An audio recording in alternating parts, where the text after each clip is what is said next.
Salut tout le monde! Là je vous fais une petite introduction sur la vidéo sur le stress que vous allez voir. C'est une vidéo que j'ai faite à l'occasion des newsletters que j'ai créé il y a à peu près plus de 6 mois. C'est une vidéo qui n'est pas très rythmée puisque je n'ai pas écrit le texte et c'est à peu près ce qu'on peut faire quand on donne un cours. Mais néanmoins, il y a plein de choses intéressantes dedans. Et je vous invite à vous inscrire à ma newsletter parce que cette semaine, qu'est-ce que j'ai? Je vous mets tous les questionnaires qu'il faut pour réaliser votre chronotype. En gros, est-ce que vous êtes plutôt du matin, de la journée ou du soir ou autre. Il y a 4 chronotypes différents et vous avez également pour chaque chronotype quand est-ce qu'il faut manger, quand est-ce qu'il faut dormir, quand est-ce qu'il faut faire de l'activité physique pour être à son top niveau.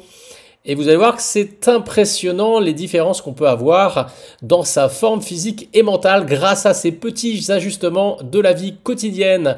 Allez, je vous souhaite bon visionnage et dites-moi dans les commentaires si c'est si mou que ça ou pas.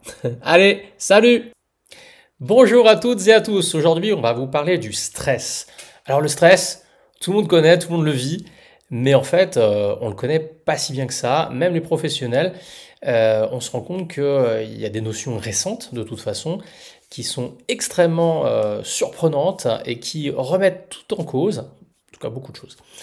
Alors, c'est quoi le stress ?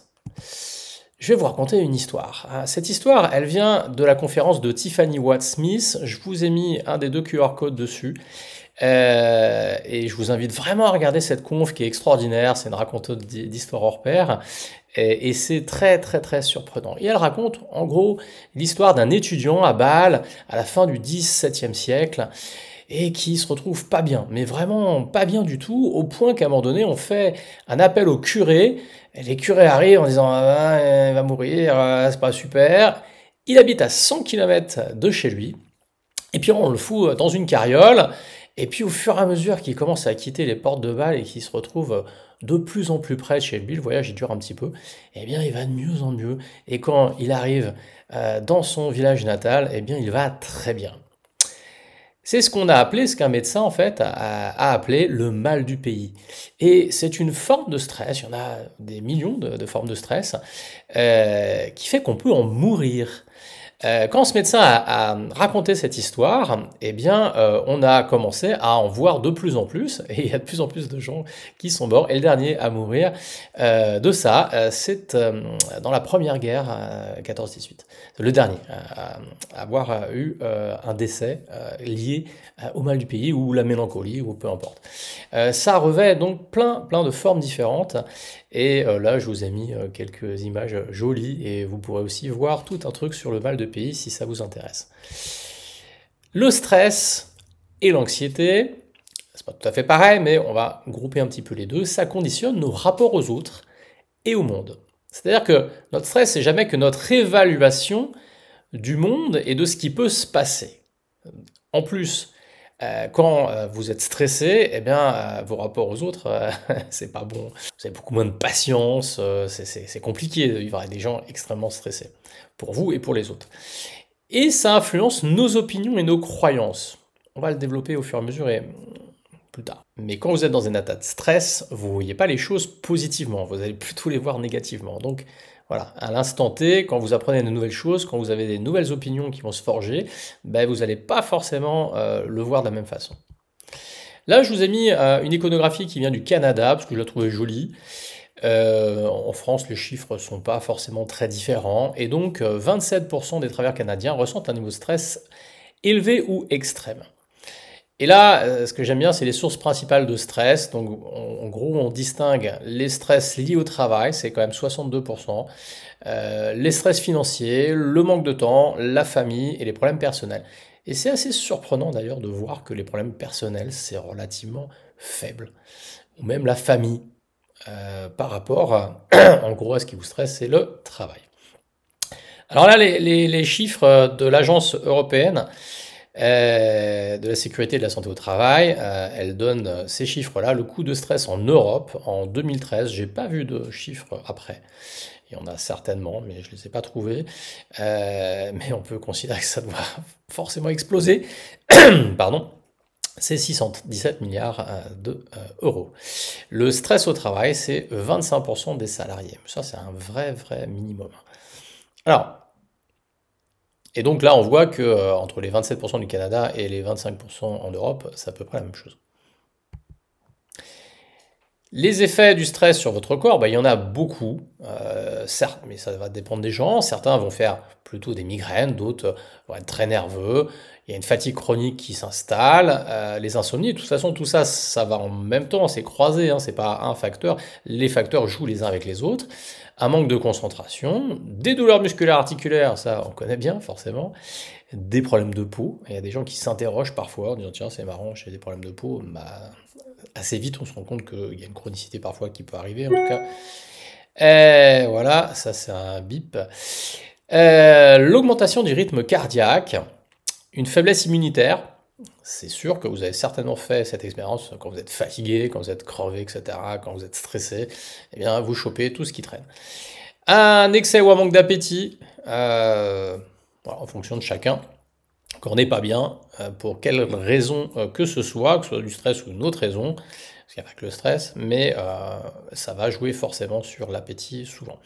Une constipation, une baisse de libido, une prise ou une perte de poids, ce qui va évidemment avec l'appétit, des troubles digestifs. Alors vous allez avoir des gens qui vont être surtout dans les troubles digestifs, d'autres qui vont être surtout dans les douleurs musculaires, d'autres qui vont être surtout dans des fatigues et des insomnies. Peu importe, on a tous notre schéma par rapport à ça. Là, on dénombre 14 effets, mais il y en a beaucoup plus. Est-ce que le stress vous rend malade réellement? On ne le verra pas dans cette vidéo, mais il y a beaucoup de nuances à apporter à ça. Clairement, et ça, c'est les nouveautés de ces dernières années. Mais là, je ne rentrerai pas dans ce détail dans cette vidéo-là, et on la verra certainement, évidemment, en atelier. Ce qui vous stresse, eh ben, il y a beaucoup de choses, et dans le stress, il y a l'anticipation, les croyances de ce qui peut arriver. Ce qui peut arriver souvent, c'est beaucoup moins, et ce qui arrive vraiment, c'est ça. Il y a aussi une histoire d'anticipation, de façon moderne. Ça nous rend moins cohérents, et ça augmente les biais négatifs. On voit les choses plutôt mal que bien. La nature nous a dotés de capacités pour survivre. Et pour survivre, il y a les 4 F en langue anglaise, qui est le feeding, fucking, fighting et flying. Mon accent extraordinaire. Donc, faut manger, faut se reproduire, il faut combattre ou il faut se barrer vite fait quand il y a un danger. Et le stress, c'est quand même beaucoup le fighting, flying, bien sûr. Donc, dans la nature, quand il y a un stress, eh bien, c'est qu'on va se faire bouffer, en gros. Hein, que ce soit pour les animaux ou pour nous-mêmes. Nous, on s'est fait bouffer depuis le début par des grosses bêtes qui étaient un peu plus grosses que nous, forcément. Même si on vivait dans les arbres, mais il y avait quand même quelques animaux, soit qui nous guettaient en dessous de l'arbre, soit qui grimpaient et qui nous dévoraient. Je vous rappelle qu'on est né des singes et que on dormait là-haut pendant très longtemps avant qu'on puisse quitter la forêt et les arbres. Ça a mis des millions d'années. Ça, je vous le donnerai la prochaine fois.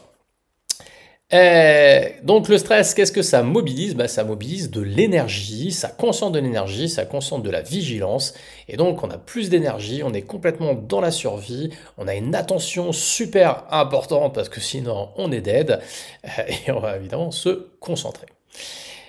Et ça, l'exemple du bruit, c'est que si vous êtes dans la forêt, eh bien, s'il y a un bruit, si vous ne l'entendez pas, si vous ne vous dites pas il y a possiblement un problème, ben vous êtes mort.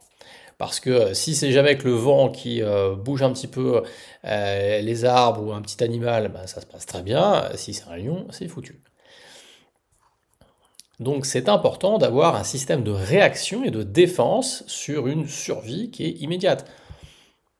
Hop. Et ce qu'il faut bien comprendre dans le stress, c'est que normalement on est fait et on est adapté à ça, mais sur cette problématique de survie, et donc ça dure pas longtemps.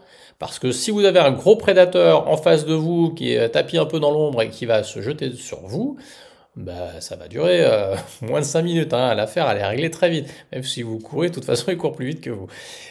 Donc, on n'est pas adapté à un stress long. On est adapté à un stress ultra court de fighting, flying. Voilà. Ça ne dure pas, normalement.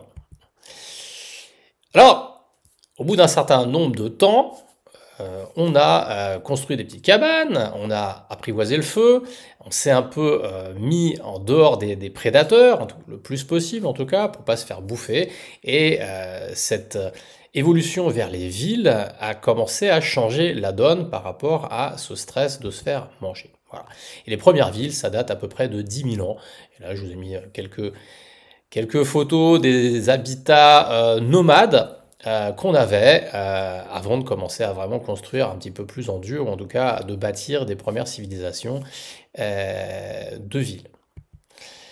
Le stress aujourd'hui, c'est pas du tout la même chose. Le stress, c'est la charge de travail, se sentir dévalorisé, des échéances, un type de travail à faire, devoir faire le travail des autres, ça c'est souvent qu'on entend ça, le manque de satisfaction, le manque de contrôle sur le déroulement de la journée, des longues heures de travail, la frustration dans un environnement de travail et les cibles et les objectifs qu'on peut vous demander. Donc ça c'est le stress moderne. Le danger est donc psychologique, mais la réponse reste physiologique. C'est la même réponse.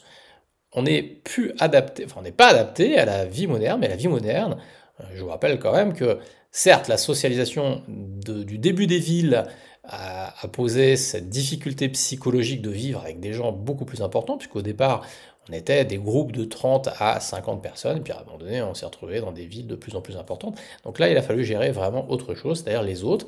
On est fait pour ça, mais ça devient de plus en plus difficile, et aujourd'hui la donne a vraiment radicalement changé. Le stress au travail, les conditions de travail en tout cas ont évolué depuis 100-150 années. Et ces dernières années, ça explose un peu comme la population, comme le climat, comme tout ce qu'on veut. C'est compliqué désormais. Là, je vous ai mis l'échelle de stress de Holmes et Rahe. C'est une vieille échelle de stress qui date des années 60. N'empêche qu'elle est encore utilisée, on ne l'a pas modifiée beaucoup, et les dernières études qui ont été faites, de toute façon, amènent des chiffres qui sont similaires, ce qui peut être surprenant. Donc là, vous pouvez voir que, bien sûr, les décès, alors là, je vous ai même pas mis, mais le décès d'un enfant, c'est 150, hein, c'est même puissant, c'est le truc extrême.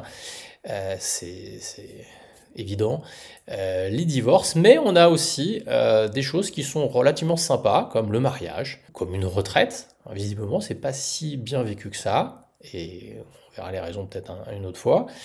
Et une grossesse. Et puis voilà, il y a des choses positives qui sont extrêmement stressantes. Pourquoi? Parce que ça dure longtemps. Une grossesse, ça dure longtemps. Souvent, la première, on ne sait pas trop ce qui va se passer après. Un mariage, les préparatifs, c'est une année. Et puis, vous voulez voir en bas de l'échelle, ce qui est vraiment surprenant, c'est que vacances, Noël, tout ça, ça fait quand même partie des choses qui sont stressantes. Il y a Robert Sapolsky qui a édité un livre intéressant, je ne l'ai pas lu, mais voilà, j'en ai entendu beaucoup parler. Pourquoi les zèbres n'ont pas d'ulcère? Eh bien parce que justement, eux, ça dure 5 minutes, 10 minutes, un quart d'heure, la course avec un prédateur, et après, il n'y a plus rien. Voilà. Donc l'ulcère reste, même si on a trouvé que c'était une bactérie, etc., mais ça reste une bactérie qui profite d'un état de faiblesse pour vraiment flamber dans l'estomac. Donc de très court à chronique. L'inconvénient majeur, c'est qu'on fatigue plus vite son organisme, on va l'user à force d'avoir du stress chronique, longtemps, qui dure.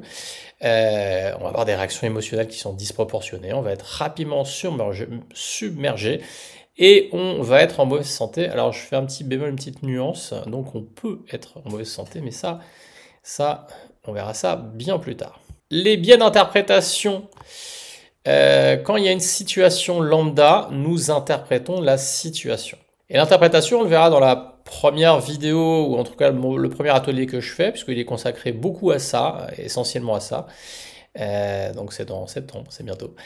Et je vais vous raconter à quel point, quand il y a une situation qu'on ne maîtrise pas, qu'on connaît très peu de choses dessus, on appelle ça une ambiguïté, eh bien, on va combler les trous et on va mettre beaucoup de nous dans cette histoire, et donc notre personnalité va ressortir, et surtout dans son aspect crainte, peur et tout ce qu'on veut.